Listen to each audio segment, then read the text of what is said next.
Okay, so what I did is I looked at your summarizers from yesterday, and I've created a couple questions that go along with the concerns that you had. The first concern that people had was, what do you do with these inequalities? I don't want you to worry too much about what these inequalities are saying or doing, but if you have a question like this where you need to solve for x that has an inequality, treat it just like an equation.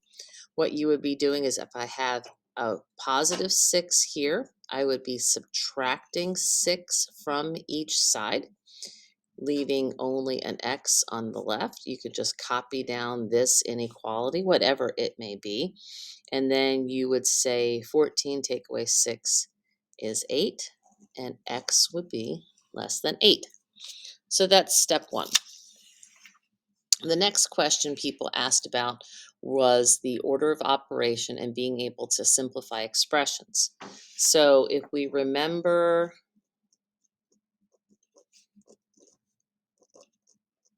GEMDAS, okay, focus on whatever is inside the grouping. So here we have our parentheses. We have 40 divided by 5 plus 5.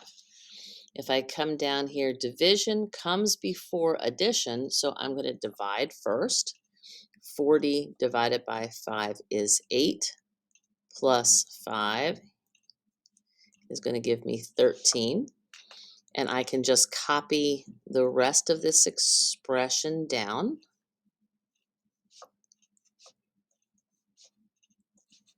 Times 2. And then I'm just going to work left to right looking, do I have grouping? Do I have exponents, multiplication, division, subtraction? So I have multiplication first. 2 times 6 is 12, minus 9, plus 3, plus 13. And now it's all addition and subtraction, so I'm going to work left to right. 12 take away 9 is 3. 3 plus 3 is 6.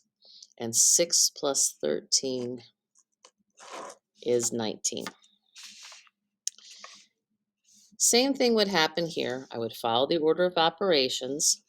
This time, I'm going to do what's inside the parentheses first and then do the exponent. So 6 plus 3 is 9, and I'm going to square that. This means 9 times 9 is 81.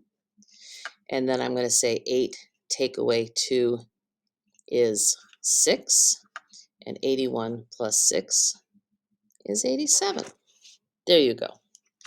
Now, the last one was an equation where I am being asked which is your dependent and which is your independent.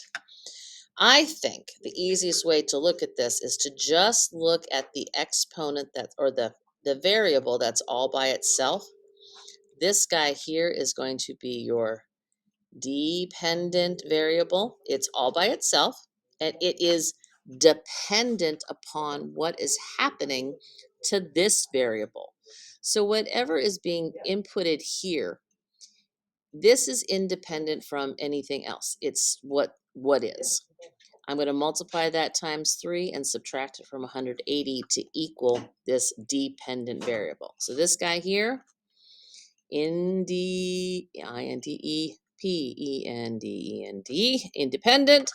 and that is my dependent variable.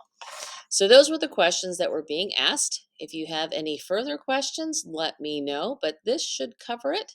Good luck on your quiz, and I can't wait to see